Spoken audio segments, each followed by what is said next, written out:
Въздухът е първият дъх на живота. Невидим, но всепроникващ.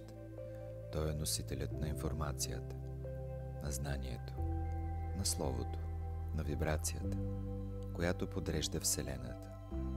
Чрез въздуха духът говори. И когато дишаме осъзнато, ние всъщност слушаме гласа на самия живот. Във всеки от нас живее едно поле от чиста информация. Това е духът. Той знае пътя ни, преди ние да сме го осъзнали. Когато дъхът е бавен и ясен, духът започва да се проявява в прозрение, интуиция, яснота. Когато дъхът е повърхностен, мисълта се къса и губи връзка с посоката. Въздухът е невидимият посредник между човека и пространството. Той носи в себе си всичко, което е било изречено, помислено, почувствано. Чрез него обменяме информация не само с хората, а и с цялото поле на живота. Да работиш с въздуха означава да се научиш да чуваш, да слушаш без да реагираш, да спреш мислите си достатъчно дълго, за да усетиш потока на знанието, който винаги е тук, там, в тишината между вдишването и издишването. Духът предава своето послание.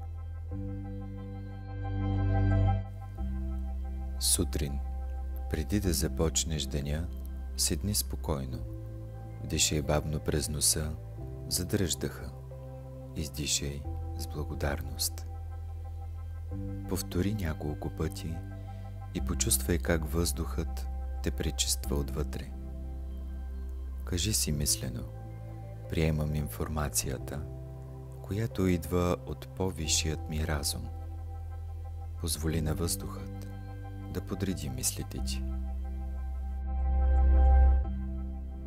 Въздухът е първият учител. Той не изисква усилие, само внимание. Когато умееш да дишаш с присъствие, духът ти започва да те води естествено. Информацията идва в правилният момент. Думите намират своето място и животът започва да се движи в хармония. Въздухът е повече от елемент. Той е съзнание в движение. И когато го осъзнаеш, ще чуеш тишината, в която говори духът.